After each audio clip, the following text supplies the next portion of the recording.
بسم اللہ الرحمن الرحیم۔ قبر میں سب سے پہلے یہ 3 سوالات ہوں گے۔ کیا ان 3 سوالات کا آپ کے پاس جواب ہوگا؟ تو 3 سوال یہ ہیں محترم ناظرین۔ ایک ایسی پر اسرار زندگی جو کبھی ختم نہ ہوگی، اور ایک ایسا پر اسرار اور خوفناک گھر جس گھر میں ہر انسان کو داخل ہونا ہے۔ اس گھر میں جو بھی انسان داخل ہوگا وہ کبھی لوٹ کر اس دنیا میں نہیں آئے گا۔ کیا آپ جانتے ہیں کہ جب انسان مر جاتا ہے اور ملک الموت علیہ السلام اس کی روح قبض کر لیتا ہے، اس وقت یہ تمام تر مناظر مرنے والا انسان کس حال میں دیکھ رہا ہوتا ہے، اور مرنے والے انسان کو کتنی دیر بعد پتہ چلتا ہے کہ اس کی موت ہو چکی ہے۔ اور جب مرنے والے انسان کو قبر میں داخل کر دیا جاتا ہے تو قبر میں پہلے 24 گھنٹوں کے اندر اس کے ساتھ کیا سلوک کیا جاتا ہے، اور حساب و کتاب لینے والے فرشتے یعنی منکر نکیر کس طرح زمین کو چیرتے ہوئے قبر میں داخل ہوتے ہیں، اور کس طرح مرنے والے کے ساتھ حساب و کتاب کیا جاتا ہے، اور اس کے بعد مرنے والا شخص اپنی زندگی کو کس طرح گزارتا ہے۔ ان تمام تر سوالات کے جوابات قرآن و حدیث کی روشنی میں آج کی اس ویڈیو میں ہم آپ کو بتائیں گے۔ لہذا آپ سے گزارش ہے کہ ہماری اس ویڈیو کو مکمل ضرور دیکھیے گا تاکہ آپ کے علم کے اندر بھی اضافہ ہو سکے اور آپ بھی مرنے سے پہلے اپنے آگے والی زندگی کی تیاری کر سکیں۔ ناظرین، اللہ تبارک و تعالی قرآن پاک میں ارشاد فرماتا ہے، اور بے شک ہر جان نے موت کا ذائقہ چکھنا ہے، اس بات کے اندر کوئی شک نہیں کہ انسان نے وقت مقررہ پر اس دنیا کو چھوڑ کر جانا ہے۔ جب انسان کی موت کا وقت قریب آتا ہے تو ملک الموت علیہ السلام اس کی روح قبض کرنے کے لیے تشریف لاتے ہیں۔ اللہ تبارک و تعالی کے حکم سے ملک الموت علیہ السلام انسان کی روح قبض کر لیتے ہیں اور انسان مر جاتا ہے، لیکن اس وقت مرنے والے انسان کو یہ احساس نہیں ہوتا کہ وہ مر چکا ہے، بلکہ مرنے والا شخص اپنے آپ کو خواب کے اندر مرتا ہوا محسوس کرتا ہے۔ مرنے والا شخص یہ محسوس کر رہا ہوتا ہے کہ اس کو خواب کے اندر نہلایا جا رہا ہے اور اس کو کفن پہنایا جا رہا ہے اور اس کے کفن کی گرہ لگائی جا رہی ہے، یہاں تک کہ جب اس کو قبر میں اتارا جا رہا ہوتا ہے تو اس کو بھی وہ ایک خواب تصور کر رہا ہوتا ہے۔ بے شک یہ تمام تر مناظر جو مرنے والا شخص اپنی آنکھوں کے سامنے دیکھ رہا ہوتا ہے وہ بہت ہی خوفناک اور ہیبت ناک ہوتے ہیں، لیکن اس کے باوجود بھی مرنے والے شخص کو ایسا لگتا ہے کہ وہ ایک خواب دیکھ رہا ہے۔ جب اس مرنے والے شخص کو قبر کے اندر دفنا دیا جاتا ہے اس وقت وہ مرنے والا شخص روتا اور چیختا چلاتا ہے، لیکن اس کی چیخ و پکار کوئی نہیں سنتا۔ ادھر جب مرنے والے شخص کے عزیز و اقارب اس کو دفنا کر چلے جاتے ہیں اس وقت مرنے والا شخص بہت چیخ و پکار کرتا ہے اور قبر کے اندر اکیلا رہ جاتا ہے۔ اسی طرح جب تمام لوگ اس کو دفنا کر چلے جاتے ہیں اور قبر کے پاس کوئی بھی موجود نہیں ہوتا، اس وقت اللہ تبارک و تعالی اس کی اس روح کو اس کے جسم میں دوبارہ داخل فرما دیتا ہے جس روح کو ملک الموت علیہ السلام نے قبض کیا تھا۔ جیسے ہی روح مرنے والے شخص کے جسم میں داخل ہوتی ہے تو اس وقت مرنے والا شخص فوراً اپنی آنکھیں کھول لیتا ہے اور اللہ تبارک و تعالیٰ کا شکر ادا کرتا ہے کہ اللہ تبارک و تعالیٰ نے اس خوفناک خواب سے مجھے نجات عطا فرمائی۔ یہ تمام تر مناظر دیکھنے کے بعد بھی مرنے والا شخص یہ گمان کر رہا ہوتا ہے کہ وہ صرف ایک خواب تھا جس خواب سے اب وہ بیدار ہو چکا ہے۔ اس کے بعد جو آگے والا مرحلہ اور منظر شروع ہوتا ہے وہ اس سے بھی کہیں زیادہ خوفناک اور ہیبت ناک منظر ہے۔ جب اللہ تبارک و تعالی کے حکم سے روح انسان کے جسم میں داخل ہو جاتی ہے تو وہ مرنے والا انسان اٹھ کر بیٹھ جاتا ہے اور اپنی آنکھیں کھول لیتا ہے۔ پھر وہ شخص اپنے آپ کو چھونے لگتا ہے اور وہ اپنے آپ کو ایک سفید لباس کے اندر لپٹا ہوا پاتا ہے۔ اس کے بعد مرنے والا شخص اپنے آپ سے سوال کرتا ہے کہ میرا لباس کہاں ہے اور یہ میں کہاں پر ہوں اور یہ جگہ کون سی ہے جہاں ہر طرف اندھیرا ہی اندھیرا ہے اور یہ میں کہاں آ گیا ہوں۔ یہ لرزا دینے والے سوالات اس کے ہوش اڑا دیتے ہیں اور اس کی چیخ و پکار میں مزید اضافہ ہو جاتا ہے اور وہ قبر کی ہیبت ناک منظر سے ڈر کر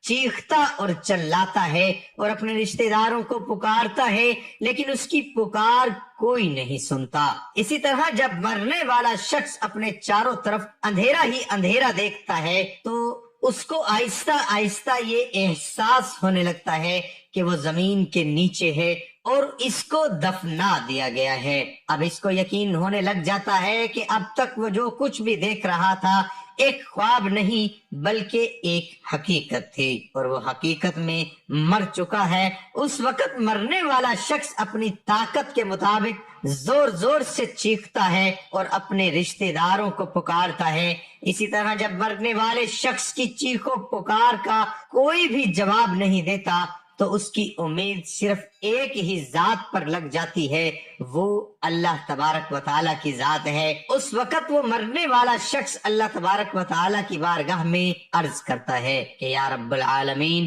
میرے گناہوں کو معاف فرما اور مجھے اس خوف سے نجات عطا فرما۔ اس کی دعا کے فوراً بعد اگر مرنے والا شخص گنہگار ہوتا ہے تو وہ دیکھتا ہے کہ دو خوفناک فرشتے اپنے دانتوں کے ساتھ زمین کو چیرتے ہوئے اس کی قبر میں داخل ہو جاتے ہیں۔ ان فرشتوں کو دیکھنے کے بعد اس مرنے والے شخص کی چیخ و پکار میں مزید اضافہ ہو جاتا ہے۔ اس وقت قبر کے اندر سوال و جواب کا سلسلہ شروع ہو جاتا ہے۔ حساب و کتاب لینے والے فرشتے سختی کے ساتھ اس میت سے پوچھتے ہیں، فرشتے پوچھتے ہیں کہ تیرا رب کون ہے؟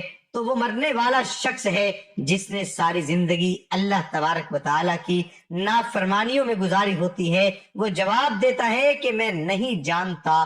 اس کے بعد فرشتے پوچھتے ہیں کہ تیرا دین کیا ہے؟ تو اس وقت وہ شخص جس نے ساری زندگی دنیا کی محبت میں گزاری اور اللہ تبارک و تعالیٰ کی نافرمانیوں میں گزاری اور دین سے محبت نہ کی، تو وہ جواب دیتا ہے کہ میں نہیں جانتا۔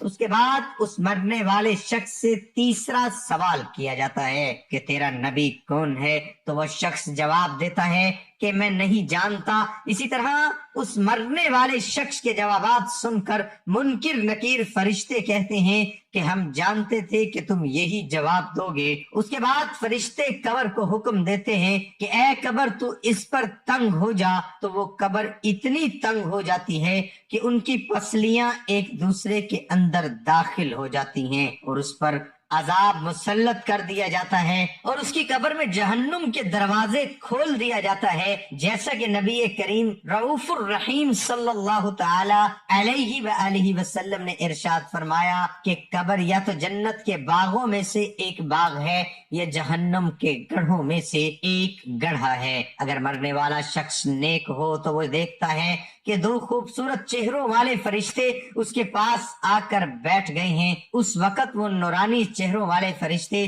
اس مرنے والے نیک انسان کو تسلی دینے لگ جاتے ہیں اور اس کی حوصلہ افزائی کرتے ہیں۔ اس کے بعد اسی طرح اس نیک انسان سے بھی وہی سوال کیے جاتے ہیں کہ تیرا رب کون ہے؟ تو وہ عرض کرتا ہے کہ میرا رب اللہ ہے۔ اس کے بعد اس سے پوچھا جاتا ہے کہ تیرا دین کیا ہے؟ تو وہ کہتا ہے کہ میرا دین اسلام ہے۔ اس کے بعد اس نیک شخص کی قبر کے اندر ہے حضور اکرم صلی اللہ تعالی علیہ وسلم تشریف لاتے ہیں اور اس سے سوال کیا جاتا ہے کہ تیرا نبی کون ہے اور اس ہستی کے بارے میں تو دنیا میں کیا کہتا تھا؟ تو وہ شخص جس نے ساری زندگی حضور اکرم صلی اللہ تعالی علیہ وسلم کی سنتوں پہ گزاری ہوتی ہے اور حضور پاک صلی اللہ تعالی علیہ وسلم کی محبت کے اندر ہے، وہ دیکھتے ہی حضور پاک صلی اللہ تعالی علیہ وسلم کو پہچان جاتے ہیں اور عرض کرنے لگتے ہیں کہ یہ میرے نبی